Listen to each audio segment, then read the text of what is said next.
lá. Nesse vídeo você vai ver os exames laboratoriais que são realizados dentro da unidade de terapia intensiva e qual a relação deles com o fisioterapeuta. Por que o fisioterapeuta precisa saber de alguns exames laboratoriais para poder tomar sua conduta em frente ao paciente, tá bom? Então, fica ligado que durante esse vídeo você vai ver tudo o que você precisa saber sobre os exames laboratoriais e o que ele causa nos pacientes que a gente pode ou não pode fazer. Então, fica até o final que você vai aprender tudo sobre exames laboratoriais, beleza? Então, eu vou direcionar esse exame laboratorial para que a gente possa perceber o que a gente pode, o que a gente não pode fazer, o que pode estar acontecendo, algumas coisas que acontecem com o paciente durante a nossa conduta fisioterapêutica provém de alguns exames laboratoriais ali, né? Algumas fadiga, fraqueza, sonolência, paciente que apresenta vômito, tremores. Então, às vezes, quando a gente se depara com isso, a gente tem que saber, né, e ir direto lá no exame laboratorial para a gente ver se tem alguma coisa a ver, alguma relação do que está acontecendo com o paciente com o que o exame laboratorial mostra para a gente, tá ok? Então, a relação que eu vou fazer nos exames laboratoriais com a fisioterapia é exatamente isso, tá bom? É para a gente identificar, olhando no exame laboratorial, o que está alterado, o que não está alterado, quando está alterado, o que eu posso fazer, o que eu não posso fazer, até quando eu posso fazer, quando eu não posso fazer nada, tá bom? Então vai ser mais sobre isso que eu vou dissertar aqui para vocês. Então vamos lá. Então, vamos falar sobre os exames laboratoriais, alguns em específicos, não vou abordar todos, eu vou abordar os principais dentro da UTI, que são feitos rotineiramente, tá? Dentro da UTI para a gente, que a gente utiliza quase que todo dia dentro da UTI, e quais informações que esses exames passam para a gente, tá bom? E o que nós vamos retirar dessas informações que os exames passam para a gente, para que a gente possa fazer nossa conduta mais assertiva com o nosso paciente, tá ok? Então, como eu falei, os exames laboratoriais que nós vamos abordar são os exames laboratoriais rotineiros dentro da UTI, aqueles que são pedidos todo santo dia, tá bom? Todo santo dia são pedidos uma bateria de exames para os pacientes, onde esses exames vão trazer algumas informações para a gente, tá bom? E nós, fisioterapeutas, temos que saber, temos que entrar lá no prontuário, pegar o prontuário do paciente, olhar os exames que esses pacientes receberam, né, o que tem nesses exames, para que a gente possa, a partir daí, ver o que a gente pode e o que a gente não pode fazer com esses pacientes. Tranquilo? Beleza. Então, são exames rotineiros. Exames que são coletados ali na maioria das vezes pela parte da manhã, bem cedinho. Vai ser coletado por quê? Porque é a partir desses exames que o fisioterapeuta, o médico, vai tomar suas condutas ali. O que ele vai entrar de antibiótico, o que vai mudar de antibiótico, se vai começar a diálise, se não vai começar a diálise, se vai mudar o tratamento, se não vai mudar o tratamento. O fisioterapeuta, se ele vai poder mobilizar o paciente, se ele não vai poder mobilizar o paciente, se vai dar para extubar o paciente, se não vai dar para extubar o paciente. Então, por isso, um dos pontos principais para esses exames serem coletados pela parte da manhã cedo é para a gente tomar as condutas a partir da entrega desses exames, tá ok? Então, quais são esses exames e o que nós vamos ver, né? Esses exames, o que eles nos informam? Então, eles vão nos mostrar a função renal do paciente, função hepática, o hemograma, a gente vai precisar ver nesses pacientes, e, lógico, a gasometria, tá ok? Função renal e função hepática são uma das funções principais que nós temos que nos atentar dentro da unidade de terapia intensiva, tá bom? Pacientes que evoluem mal com função renal ou função hepática tendem a prolongar a estadia dentro da unidade de terapia intensiva, tá? Já se assim a gente pode falar, uma estadia não muito das melhores, né? Mas pacientes que evoluem com disfunção renal ou disfunção hepática, eles tendem a ter uma cascata de intercorrências que acontecem a partir dessas disfunções, tá bom? Por isso que todo dia é verificada a função renal e a função hepática, tá bom? Primeiro pela filtragem, segundo pela metabolização de alguns medicamentos e algumas proteínas que ocorrem dentro do nosso organismo, tá bom? Então, se esses dois não estão funcionando bem, provavelmente algumas outras coisas vão começar a desandar com esse paciente. Por isso é importante a função renal e a função hepática, a gente avaliar isso todo santo dia do nosso paciente, tá? O hemograma vai dizer como é que está a oxigenação desse paciente, tá bom? Como é que está, se esse paciente está com infecção, se está melhorando a infecção, se está diminuindo a infecção. Tudo isso a gente vai abordar, tudo isso a gente vai ver a partir do hemograma. Então o hemograma vai nos dar esse tipo de informação. Oxigenação tecidual, sanguínea, como é que está as células desse paciente, se ele está com pouca célula, com muita célula, se a plaqueta dele está alta, se a plaqueta dele está baixa, se ele precisa ser coagulado, anticoagulado. Então, o hemograma vai servir para isso. E, lógico, o nosso mais queridinho, né, do fisioterapeuta, o fisioterapeuta sempre, acho que todo fisioterapeuta, primeiro exame que ele começa a ver é a gasometria, tá bom? Sendo que ele, claro, é um dos principais, sem ele a gente não consegue ventilar bem o nosso paciente, tá bom?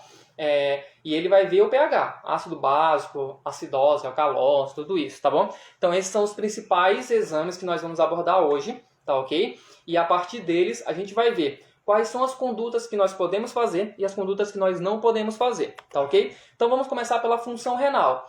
Na função renal, a gente vai abordar dois exames, dois parâmetros de exames, que vai ser a função da ureia e a creatinina. Esses dois marcadores vão nos dizer a qualidade da filtragem do rim desse paciente, tá bom? E se a metabolização está sendo correta, tá bom? Se tudo que está entrando está sendo metabolizado e está sendo eliminado. Se está sendo eliminado na quantidade correta, se o rim está conseguindo eliminar na quantidade correta, tá bom? E aí a gente vai conseguir perceber se a função renal desse paciente ela está melhorando, está piorando, está estável, tá bom? A partir do momento que a gente vê que a função renal desse paciente está começando a ficar ruim, o médico tem que intervir, tá bom? Para a gente poder cortar o mal pela raiz antes que esse cara piore, tá ok? E isso vai reverberar na nossa conduta mais lá na frente. Caso esse cara evolua para uma disfunção renal aguda, tá bom? Então isso vai interferir muito na nossa conduta, que vocês vão ver daqui para frente. Então vamos lá. A ureia e a creatinina são dois fatores que nós vamos analisar no exame laboratorial. E o que é que nós vamos ver? Tá bom? Eu vou ver, se der tudo certinho, Guilherme, eu vou deixar salvo sim, tá bom? Para vocês darem uma olhadinha lá. Então, a ureia. Os valores de referência da ureia, ela vai de 10 mínimo e de 50 no máximo, tá bom? A ureia, ela é tipo um marcador da creatinina, tá? Ela acompanha a creatinina. Se a creatinina sobe, ela tende a subir. Se a creatinina baixa, ela tende a descer. Porém, ela isoladamente, ela não quer dizer que o paciente tende a piorar, tá bom? Por exemplo, se ela aumenta, nem sempre a creatinina vai subir junto com ela. Isso é importante a gente perceber também. Agora, tipo, 99% das vezes que a creatinina sobe, ela vai subir junto também. Tranquilo? Beleza? E a creatinina é o principal marcador da função renal, tá bom? Porque ele é o responsável por fazer a filtragem de todo o líquido que corre no nosso sistema, tá bom? Então, se a creatinina está muito elevada dentro do organismo, isso quer dizer que a filtragem do rins está deficitária, tá bom? E se ela está deficitária, está acumulando líquido dentro do organismo, tá ok? E os valores de referência da creatinina, ela vai de 0,5 a 1,2, certo?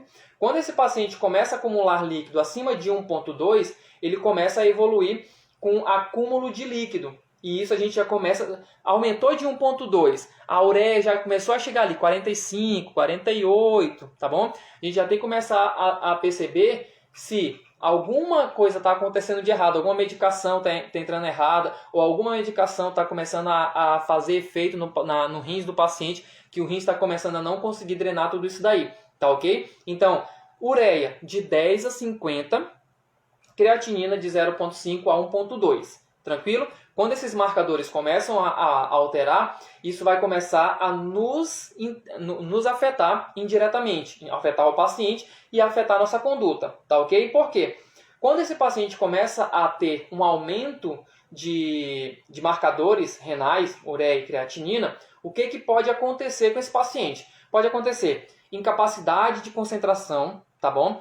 Sonolência, o paciente pode começar a apresentar muita sonolência, neuropatia periférica, tá bom? Rebaixamento do nível de consciência, esse paciente, como ele começa a ficar mais sonolento, mais letárgico, o nível de consciência tende a rebaixar, isso em níveis elevados, tá, de ureia e creatinina, tá? Não é porque o paciente está com 1,3 que ele vai começar a apresentar rebaixamento do nível de consciência, que ele vai começar a apresentar neuropatia, tá bom? Esses marcadores são para a gente começar a ter atenção, que a partir dali já tem uma elevação. A partir dali está me dizendo que o rins não está funcionando do jeito que era para estar funcionando. Tá bom? Mas não quer dizer que a partir de 1,3 esse paciente vai começar a apresentar sonolência, apresentar rebaixamento do nível de consciência, convulsão, tá bom? É um dos pontos que esse paciente apresenta. Enfraquecimento, tá bom? O paciente vai ter muita fraqueza muscular quando esses níveis ficam muito elevados, tá bom? Cãibras constantes, muitas cãibras, tá? Então, se esse paciente ele começa a apresentar muita sonolência, cãibra, enfraquecimento, tá bom? Da musculatura, a gente já tem que começar a se atentar um pouquinho sobre esse paciente, tá bom? E aí, buscar lá nos marcadores de ureia e creatinina se está acontecendo alguma coisa. E uma coisa que acontece muito com esses pacientes é que esses pacientes eles têm muito sono durante o dia, tá bom? E à noite eles passam a noite acordado. E isso é muito ruim. Muito ruim porque mais lá na frente vocês vão entender por que o paciente ele precisa dormir. Tá bom? Porque o sono noturno interfere muito em alguns marcadores do hemograma que nós vamos ver mais na frente. Tá ok? Então, quando a ureia e creatinina está muito elevada, isso faz com que o paciente ele não consiga dormir à noite, né? Ele passa a noite acordado, e aí durante o dia ele tem essa sonolência, tem um rebaixamento do nível de consciência, e ele tende a passar o dia mais sonolento e dormindo mais. Tá bom? Não renovando algumas células que são necessárias durante a noite, tá bom? E aí, o que isso interfere diretamente para o fisioterapeuta? Se esse paciente ele não está entubado, tá? O que vai interferir para nós? Esse paciente ele vai apresentar fraqueza muscular, tá bom? Esse paciente ele vai apresentar alguns tremores, ele vai apresentar algumas câimbras, e isso vai interferir na nossa conduta, tá bom? Se o paciente ele tem fraqueza muscular, eu não posso avaliar esse cara como fraqueza adquirida na UTI, sem eu avaliar o exame laboratorial desse paciente, tá? Então, se esse paciente ele me apresenta uma fraqueza muscular periférica, tá bom? Ele tem uma sonolência durante o dia. Antes de eu avaliar esse paciente e dizer que esse paciente está com fraqueza adquirida na UTI, vamos dar uma olhadinha nos exames, nos marcadores de renal desse paciente para ver se está tudo certo com os marcadores, beleza, a gente pode classificar esse cara como fraqueza adquirida na UTI, se ele está ali desde 24 horas dentro da UTI, tá ok? Caso não, a gente não pode classificar porque isso é devido à patologia dele, tá bom? Não foi uma fraqueza adquirida na UTI por imobilidade, e sim por função renal, tá? E se esse cara está entubado, quais são as alterações que vão reverberar para a gente quando esse cara está com a ureia e creatinina elevada, tá bom? Sim. A gente vai, quando o paciente está com sonda, dentro da UTI existe a avaliação da nutricionista. Então a nutricionista ela vai passar e vai ver. A primeira coisa que ela vê é a função renal do paciente, tá bom? Para ver se esse paciente ele pode ser administrado o valor ideal de líquido para esse paciente, o valor de proteína ideal para esse paciente, porque às vezes muita proteína acaba danificando o sistema renal. Por quê? Porque a ureia não está conseguindo metabolizar a proteína, porque a ureia ela metaboliza a proteína da alimentação e aí é eliminada na urina, tá bom? Então, se a ureia ela está ruim, quando ela coloca proteína na alimentação desse paciente, essa ureia ela não vai dar conta, ela vai se acumular no sistema, fazendo com que o rins comece a perder a função, tá bom? Então, o paciente estando de sonda ou não estando de sonda, ele tem esse controle hídrico de entrada, tá bom? Então, se ela vai ver lá no balanço hídrico passado desse paciente, vai ver a função renal desse paciente e, porventura, ele vai conversar com o médico plantonista, perguntando se esse cara pode receber esse tanto de líquido, ou cancela o líquido desse cara, ou aumenta o líquido dele, tá bom? Independente se esse paciente está de sonda ou não. Porque o que vai importar é a função renal do paciente. E aí, em cima disso, o nutricionista vai calcular lá. Esse paciente precisa entrar tanto de líquido, tanto de proteína, entendeu? E aí ela vai mandar lá da nutrição, tudo bonitinho para ser administrado. Caso contrário, ela já vai mandar tudo bonitinho. O paciente não pode receber líquido por sonda, ou não pode ter hidratação venosa muito. Então, tudo isso é a partir desses scores que a gente vê no exame laboratorial do paciente, tá bom? Independente se ele tem sonda ou não. Tranquilo? Deu para entender? Então, se esse paciente está com um acúmulo, se não está sendo filtrado esse sangue pelo rins, esse líquido pelo rins, isso quer dizer que está tendo um acúmulo, certo? Se está tendo um acúmulo, está tendo muito líquido no corpo desse paciente. E o que isso interfere para a gente quando o paciente está entubado? Edema, tá bom? Esse paciente pode evoluir para edema. E esse paciente, ele tende a ter um desmame mais prolongado devido ao balanço hídrico positivo. Ou seja, o que é o balanço hídrico positivo? O balanço hídrico positivo é quando é administrado uma quantidade X para esse paciente e esse paciente não elimina essa quantidade X. Por exemplo, é administrado 500 ml para esse paciente e esse paciente ele elimina 100, 150. Então, sobrou. Então, se sobrou, esse paciente ele está com balanço positivo. Ou seja, está ficando líquido, nutrientes, que foi colocado e não está saindo. Por quê? Se entrou 500, é para sair 500. Ou 600. Entendeu? Então, a partir do momento, pode, com certeza, é isso. Quando o paciente começa a reter, ele começa a ficar mais inchado, mais edemasiado. Tá bom? Então, se esse paciente está sendo administrado 100, 500, 600, tem que sair 500, 600. Urina, fezes, tá bom? Tem que ser eliminado por isso. Porque se entrou 500 e saiu 200, opa, alguma coisa está errada. Tá ok? E se isso vai acontecendo durante dias, esse balanço hídrico vai ficando cada vez mais positivo.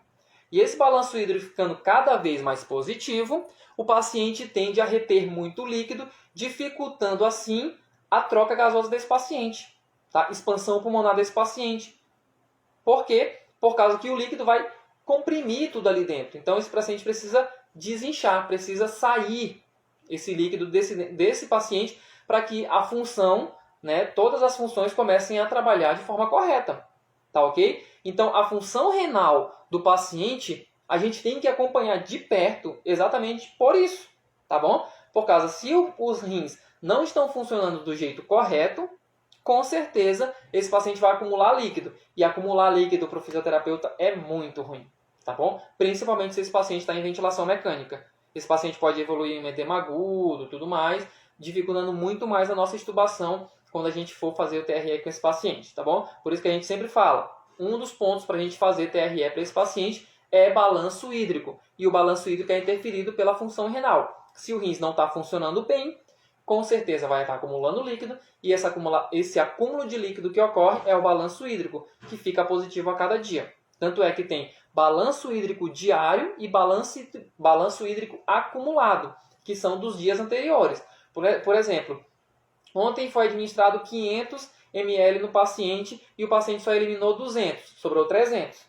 Hoje foi administrado 500 para esse paciente, o paciente eliminou 100, sobrou 400. Então, ontem teve um balanço positivo de 300, hoje tem um balanço positivo de 400 e um balanço acumulado de 400 mais 300, 700, tá bom? Então, ao passar dos dias, se esse cara ficar retendo líquido, esse cara vai ficar maceta, vai ficar inchadão, grandão, tá ok?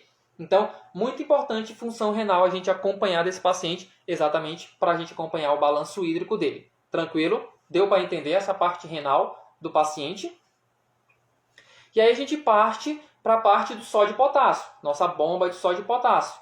Tranquilo? A bomba de sódio e potássio ela vai trabalhar naquele mundaréu de coisas que a gente sabe sobre a bomba de sódio e potássio, musculatura, contração e tudo mais.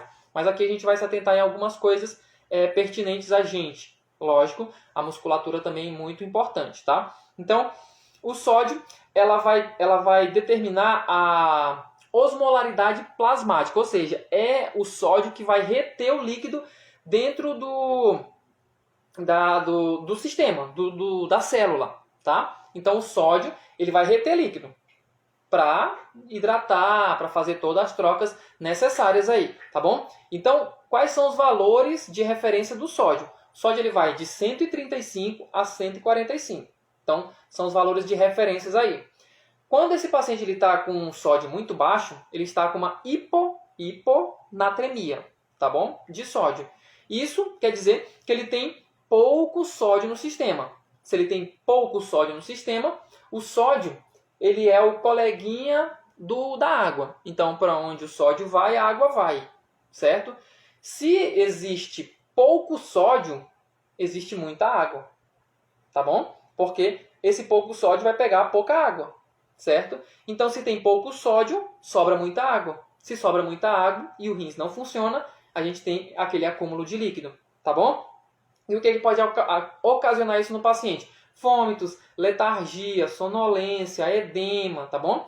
Principalmente edema cerebral, tá bom? Se esse paciente ele tende a ter essa hiponatremia por muito tempo, esse edema pode evoluir para um edema cerebral nesse paciente, podendo causar danos neurológicos nele, tá ok? Não é tão importante, não é tão comum assim, tá bom? Ele é muito comum, mas ele não chega a ser tão importante quanto o contrário, quanto a hipernatremia, ou seja, o acúmulo de sódio, quando tem mais sódio que água, tá? Ou seja, quando os valores estão muito altos, acima de 145. Então, quando os valores estão acima de 145, aí sim, a gente tem que começar a se importar, porque são os mais importantes, porém, porque eles são os que causam maiores danos, tá bom? Pacientes que evoluem com hipernatremia, ou seja, com um acúmulo excessivo de sódio no organismo, eles tendem a chegar a 20% de óbito.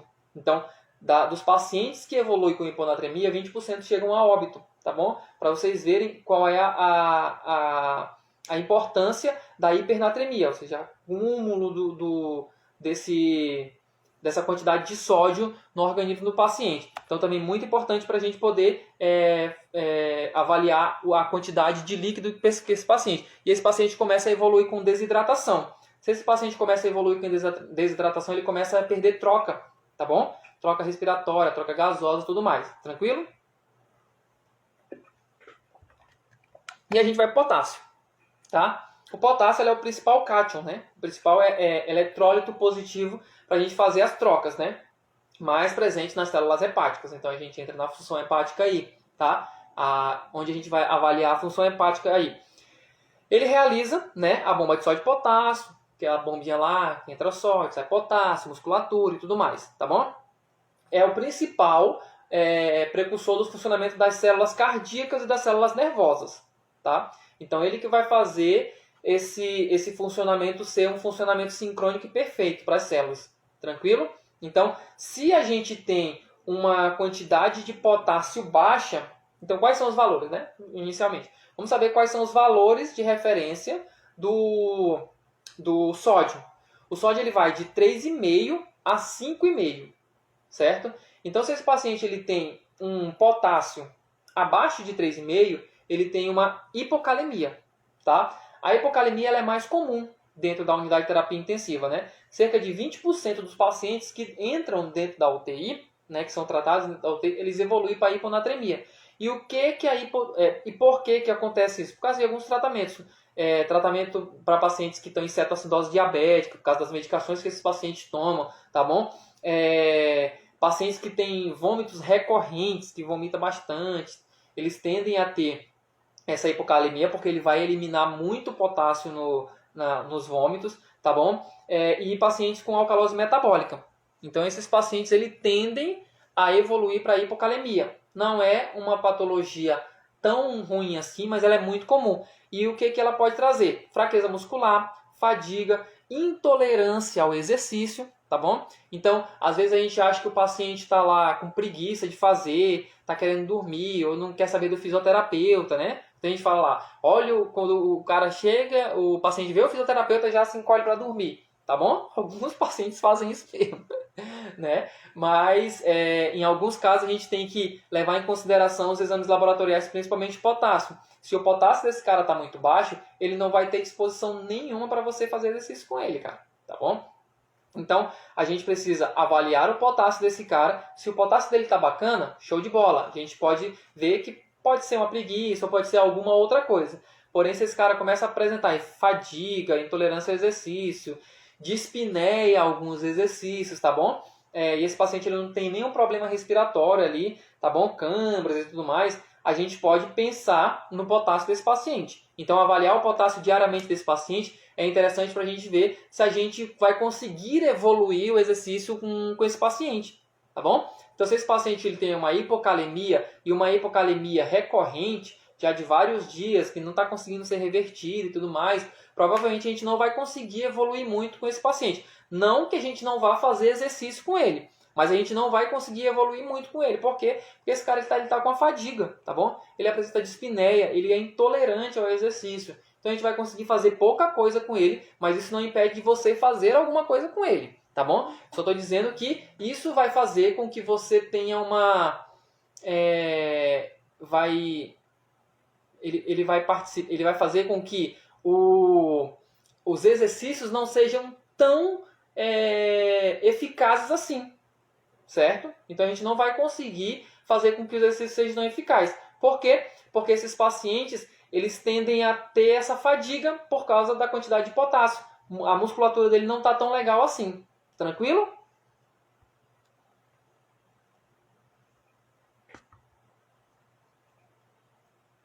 Então, continuando. Se esse paciente ele tem essa hipocalemia, ele vai evoluir para isso, tá ok? Mas tem o lado oposto, ou seja, uma hipercalemia, que seria quando o potássio desse paciente ele está acima de 5,5.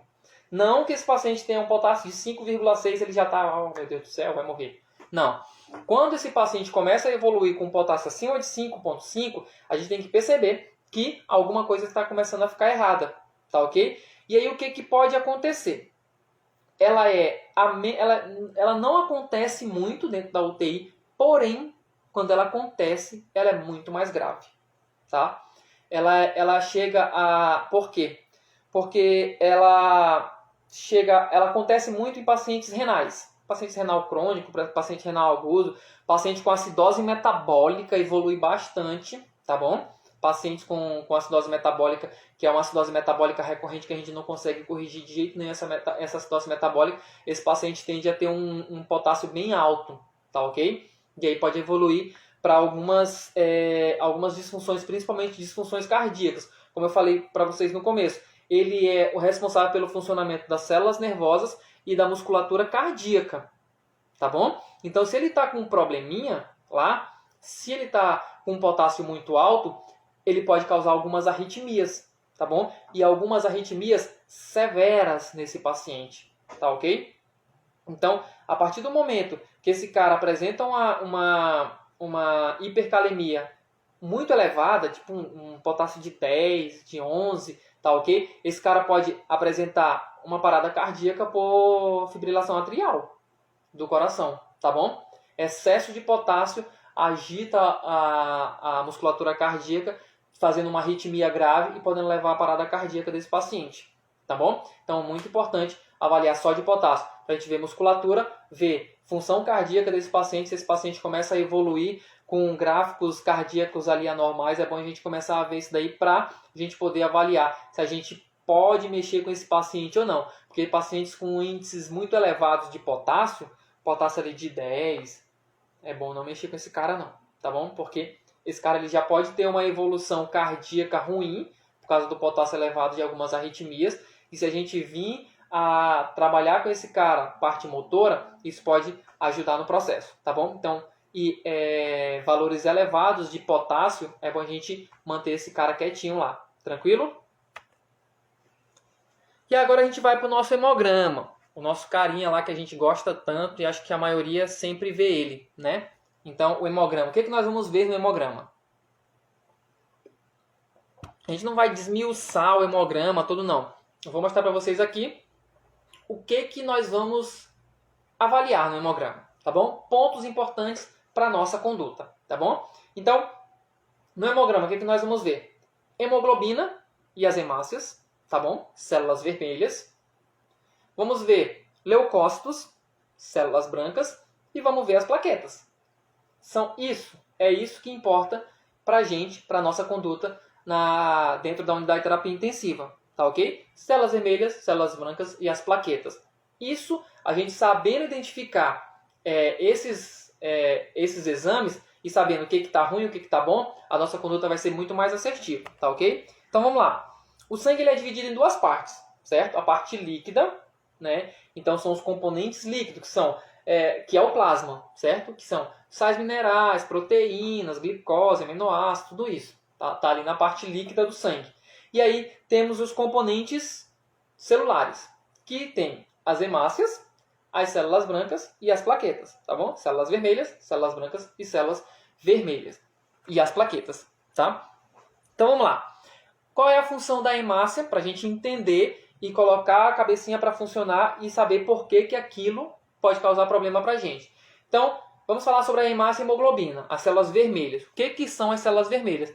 São os caras responsáveis por fazer o transporte de oxigênio.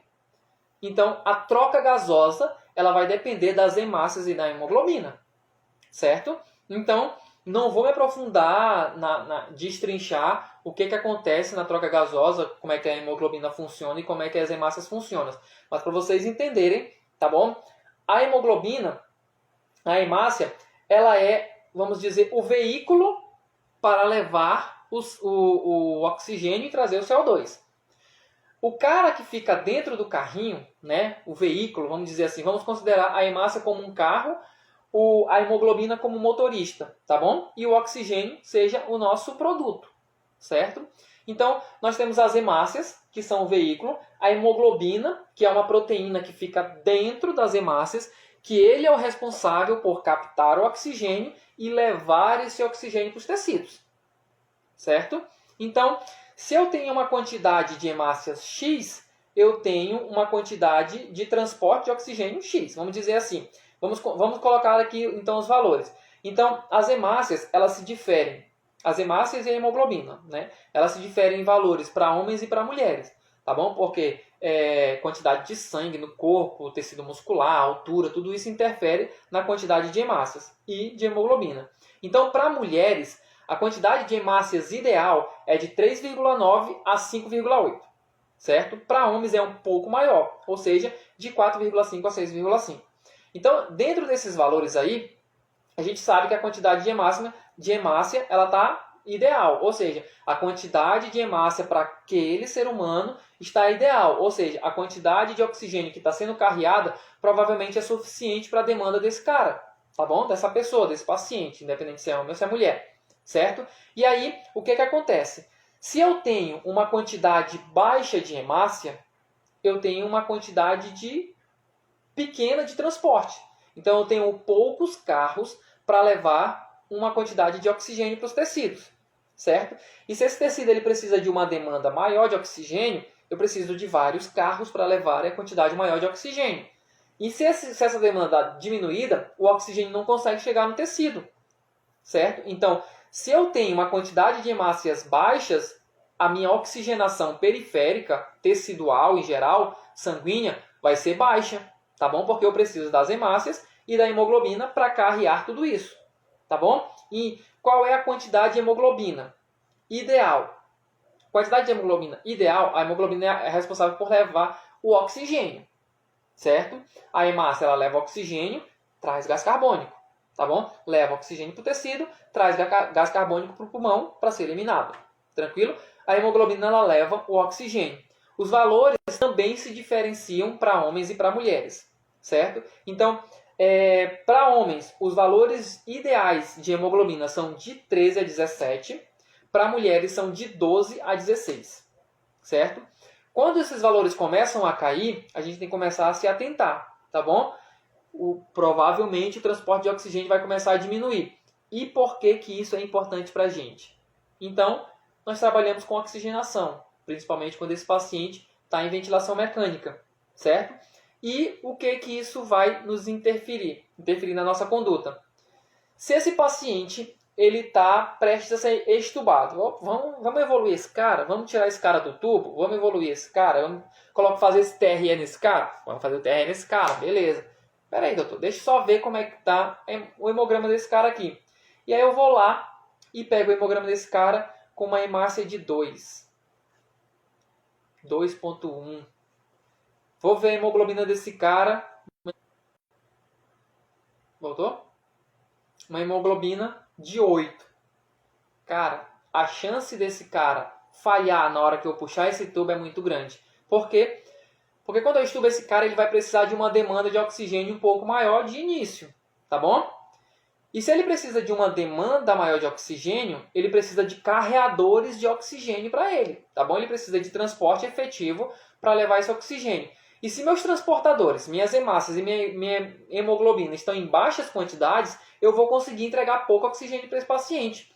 E isso é um grande fator, é um dos principais. Pode anotar aí, coloca uma observação, risca esse valor aí, porque hemoglobina é um dos principais fatores para falha de extubação do paciente, tá bom? Então, hemoglobina de 8 para baixo, ela é contraindicada a extubação, tá bom? Se eu tenho um paciente com hemoglobina de 8 para baixo, sinceramente, eu fico com os 2 pés atrás para me extubar esse cara, tá bom? Por quê? Porque a demanda desse oxigênio vai ser baixa quando esse cara, se esse cara ele evoluir com um pouquinho mais de fadiga, se ele precisar de um pouquinho mais de oxigênio, ele não vai conseguir, porque os transportadores de oxigênio dele não tá indo, não tem. Eu não tenho hemácia em quantidade suficiente, eu não tenho hemoglobina em quantidade suficiente para eu poder carregar esse oxigênio para os caras, tá bom? Para os tecidos, para a célula desse cara. Então, a chance desse cara fadigar, tá bom? E por causa da demanda de oxigênio, é muito alta. Então, valores abaixo de 8 é contraindicação de extubação do paciente, tá bom? Então, muito importante a gente avaliar hemácias e hemoglobina, tá bom? Porque são eles os caras responsáveis por levar o oxigênio para as células do paciente. Tranquilo? E a gente vai para o leucócito, outro fator muito importante para a gente avaliar em relação à extubação do paciente. Por quê? O que são os leucócitos? São as células brancas, que são as células de defesa do organismo. São as células brancas que vão lá brigar com os caras que estão querendo tocar o horror no sistema do corpo. Tá bom? Então, eles vão lá. Então, se a quantidade dele é boa, ele vai conseguir pegar os caras e amarrar e prender todos os caras que querem fazer mal. Certo? Porque eles são os caras responsáveis por proteger o corpo, as células brancas. Certo? Quais são os valores de referência dos leucócitos? De 4.000 a 10.000. Dentro dessa faixa, ele está com uma quantidade de leucócitos excelente, tá bom? Dentro do corpo. E o que acontece se aumenta a infecção bacteriana nesse cara? Alguma coisa entrou no sistema e aí a produção de leucócito começa a aumentar para poder dar conta dos caras que estão tentando invadir ali. Tá? Então, o que acontece? Se essa demanda aumenta, a quantidade de oxigênio ali também aumenta. Então, para eu combater, né, para o corpo combater, ele vai precisar de mais oxigênio. Então, vai ser um oxigênio dispensado para aquela função. Por quê? Para 4.000, assim, são 5 milhões de hemácias para 4.000 de leucócitos, de 4 a 10.000, certo?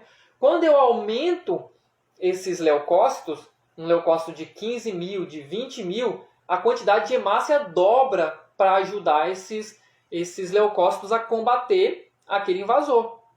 Tá bom? Então, se eu tenho um aumento do leucócito, eu tenho um desvio de oxigenação para combater e eu tenho um déficit de oxigênio para tecido. Tá bom? Então, valores de leucócitos, pacientes com leucocitose, ou seja, pacientes que têm leucócitos acima de 10.000, eles tendem a ter uma pior oxigenação. Tá bom? Porque o oxigênio está sendo dispensado, as hemácias, está sendo dispensada para combater aquela patologia, aquele problema que está acontecendo lá, tá bom? Então, um dos fatores também que predispõe à falha da extubação são leucócitos altos. Pacientes com leucocitose tendem a falhar mais na extubação. Mas isso não impede, por exemplo, se o paciente está com uma leucocitose de 12.000, 13 mil, 14 mil. Você olha lá a leucocitose desse cara e olha lá, 14 mil. Eita, caraca, não vou estubar esse cara não, tá com leucocitose, né? Então, leucocitose está lá escrito que leucocitose não é bom estubar o cara porque ele está falhando. Uma coisa a gente precisa avaliar nesses casos. Se essa leucocitose ela está em ascensão ou ela está descendo. Tá bom? Então, se eu avalio hoje, esse paciente está com leucócito de 14 mil. Mas eu vejo o leucócito desse cara ontem, ele estava com leucócito de 20 mil. Opa! Então esse cara ontem estava com leucócito de 20 mil, hoje ele está com leucócito de 14 mil. Isso quer dizer que está dando bom, a medicação está fazendo efeito, os leucócitos estão começando a fazer a fagocitose certinho, está começando a combater. É um fato para eu poder estubar esse cara, tá bom? Eu consigo estubar esse cara, tranquilo, tá bom? Agora, se esse cara ele está com um leucócito de 12 mil, eu olho lá e falo, leucocitose aqui, acho que não vai dar bom não, hein? E aí eu vejo o leucócito desse cara de ontem, o cara tava com leucócito de 8 mil, cara. Então ontem ele tava com leucócito de 8 mil, hoje ele tá com leucócito de 12 mil, não vai dar bom não.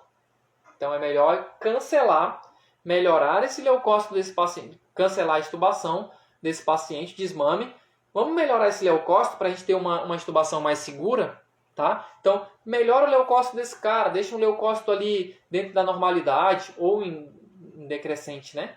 Para a gente poder pensar em estubar esse cara, que aí vai ser uma estubação mais segura. Não que se esse cara tiver com leucócito de 12 mil, a gente estuba, ele vai falhar, tá? Mas existe uma chance maior para esse cara falhar quando eu vou fazer o desmame, que ele está com uma leucocitose em ascensão, tá ok? Então, importante a gente ver esses leucócitos.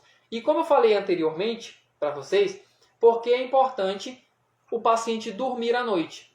Porque as células brancas elas são produzidas durante o sono noturno, tá? Então, quando o corpo ele entra em repouso, o corpo ele tende a se regenerar, ou seja, ele tende a criar novas células brancas para que haja uma renovação e o corpo fique bem protegido, tá bom? E isso acontece durante o sono noturno. E é por isso que, pelo menos nas UTIs que eu trabalhei, os exames, os hemogramas, são coletados de manhãzinha cedo, 5 horas da manhã, 5 e meia da manhã. Exatamente para a gente pegar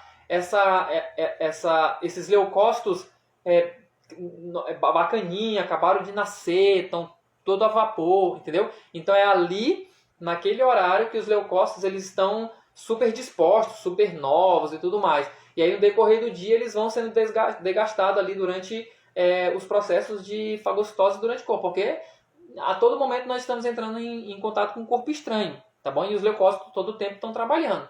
Por isso que é importante fazer a coleta de exame. Quando pedem para a gente fazer exames, hemograma, eles pedem sempre para a gente ir de manhã cedo, exatamente para pegar essa primeira parte dos leucócitos, onde os leucócitos estão mais vivos, mais fortes, tá ok? Então, importante também a gente saber disso, tá? E aí vamos para as plaquetas, que eu coloquei lá nos meus stories, lá para quem acompanhou. As plaquetas, elas são o quê? Elas são o sistema responsável por fazer a coagulação do sangue, para fazer com que o sangue ele esteja na liquidez padrão, a que o corpo precisa, nem muito grosso e nem muito fino. E quais são os valores de referência das plaquetas? São de 150 mil a 400 mil. Então, dentro desses valores, a gente está com as plaquetas dentro da normalidade. O sangue está fluindo bem, a gente está com a coagulação boa. Se acontece alguma lesão, o paciente se machuca, se houver um corte, um vaso vazou, né? Rompeu algum vaso, então os leucócitos eles vão conseguir imediatamente fazer a coagulação daquele sangue, interrompendo o extravasamento de fluxo para a parte externa. Tá bom? Então, entre 150 mil e 400 mil, estamos numa faixa boa. Quando esse paciente ele começa a perder leucócitos, né, ou perder as plaquetas, começa a diminuir as plaquetas, a possibilidade de coagulação do sangue começa a diminuir.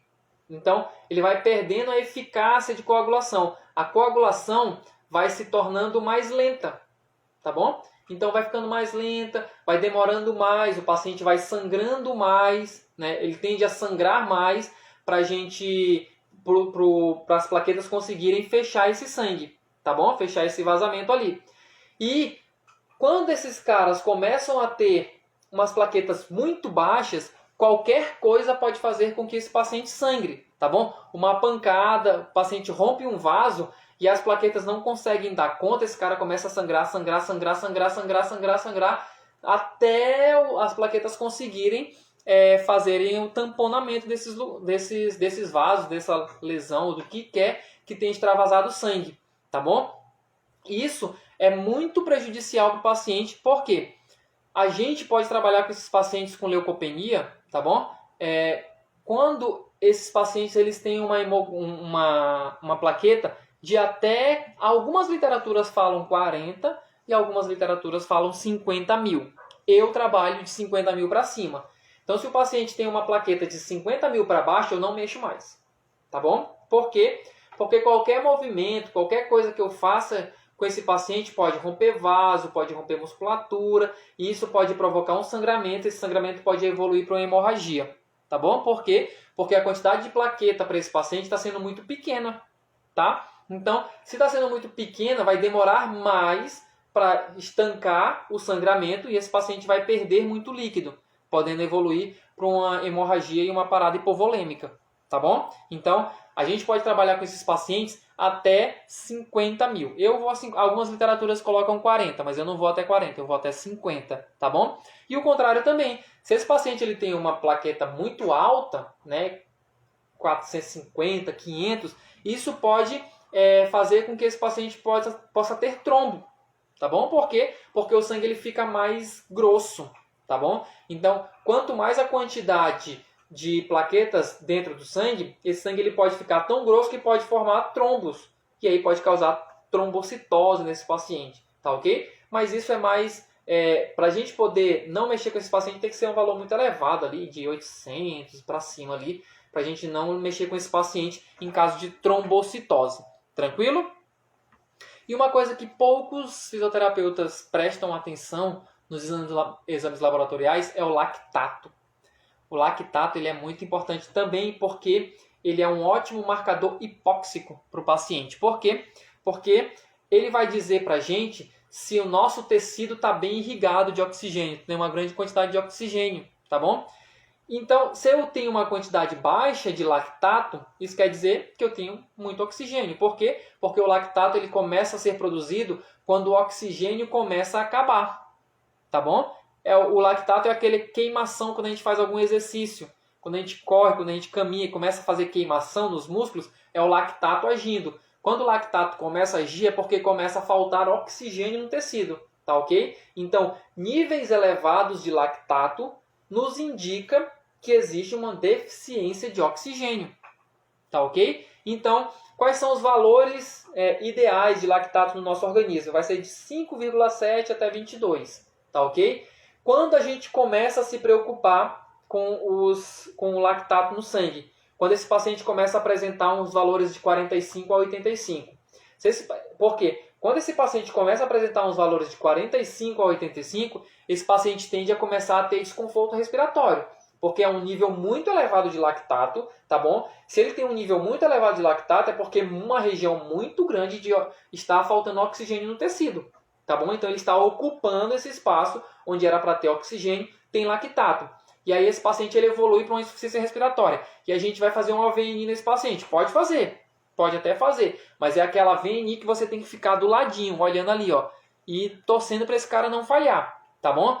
Mas se esse lactato passou de 85, cara, esquece. Nem tenta VNI, vai pro tubo. Tá? Então, valores acima de 85, 90 de lactato, não tem como a gente reverter a insuficiência respiratória desse cara. A gente tem que fazer a musculatura desse cara relaxar para a gente diminuir os níveis de lactato, para esse lactato ser substituído pelo oxigênio, e aí sim a gente conseguir oxigenar esse paciente de uma forma correta. Porque se a gente tentar reverter isso com a VNI, então esse paciente começa a esforço respiratório lá, vamos fazer VNI, vamos ver o lactato desse cara. Esse cara está com lactato de 90, vai fazer VNI para quê? Para retardar a intubação desse cara, tá bom? Então, lactato acima de 85, sem chance, não tem como a gente fazer VNI. Vamos intubar esse cara, que é a melhor coisa que a gente faz. Proteger a musculatura, reverter a lactatemia desse paciente, e aí sim a gente pensa em oxigenar melhor, e aí pensar em intubar esse paciente, tá ok? E aí, por último, nossa gasometria, tá bom? Nossa gasometria que a gente vai ver o pH sanguíneo, se esse paciente está acidótico, se esse paciente está alcalose, tá? Se tem uma alcalose no sangue desse paciente, para a gente sim, a partir da gasometria, a gente saber se a gente precisa oxigenar mais esse paciente, se a gente precisa ventilar mais caso esse paciente esteja em ventilação mecânica, se a gente precisa fazer uma VNI nesse cara, caso ele esteja em ar ambiente, tá bom? Em ar ambiente sem VNI, se tiver máscara de Venturi, catéter nasal, e esse cara tá com um PO2 baixo, tá bom? Tá com PCO2 alto. Então, a gasometria ela vai nos indicar esses parâmetros ali. Se eu preciso oxigenar mais, se eu preciso dar oxigênio para esse cara, se eu posso tirar o oxigênio desse cara, se eu preciso fazer uma VNI, tá bom? Se esse cara está começando a evoluir com esforço respiratório, se o PCO2 dele está começando a aumentar. Então, a gasometria vai nos dar essa informação. A gente vai ter uma aula só de gasometria aqui, tá bom? Onde a gente vai esmiuçar toda a gasometria e vai correlacionar ela com a ventilação mecânica, tá bom? Então, o que eu tenho para falar da gasometria é só isso. É isso que a gasometria vai nos dar, os parâmetros de oxigenação, de PCO2, tá bom? Para que a gente possa regular esse paciente com oxigênio ou com ventilação mecânica invasiva e não invasiva, tá ok? Então, sobre os exames laboratoriais que são importantes a gente avaliar dentro da unidade de terapia, esses são os principais que a gente precisa avaliar e a partir dele a gente consegue sim fazer uma boa avaliação e ter uma conduta excelente com os nossos pacientes. Então, espero que eu tenha ajudado, tá bom? Qualquer coisa, estou no meu direct, se tiver alguma dúvida, pode me colocar aí, tá bom? Que eu tiro. Se não, se for aparecendo as dúvidas, manda no meu direct que a gente vai tirando. É um prazer sempre estar aqui, passando, transformando o nosso bate-papo em conhecimento e ajudando os fisioterapeutas a ter uma conduta mais assertiva dentro da UTI, tá bom? Porque fisioterapeuta não é só um cara que vai lá apertar botão, tá bom? Que é só um cara que vai mexer na ventilação mecânica. Enquanto a gente pensar que nós somos apenas um mero apertador de botão e regulador de parâmetros, a gente vai sempre ter a nossa desvalorização dentro da UTI. Vamos mostrar que nós somos muito mais do que apertadores de botão, tá ok? Então, nós somos uns profissionais completos, tá ok? E nós temos que começar a mostrar isso. Não adianta a gente só falar, é porque eu posso ver gasometria, é que eu posso fazer mobilização, se você não faz. Enquanto você não colocar a sua atitude dentro da UTI, você não vai ser respeitado e a nossa profissão vai ser sempre desrespeitada, tá ok? Então eu estou aqui para ajudar a galera aqui a sempre melhorar cada vez mais a conduta dentro da unidade de terapia intensiva, tanto na ventilação mecânica como em tudo que a gente é especializado, tá ok? Então, foi um prazer. Qualquer coisa, só mandar no meu direct que a gente está lá para tirar todas as dúvidas. Um abraço, fique com Deus e até mais.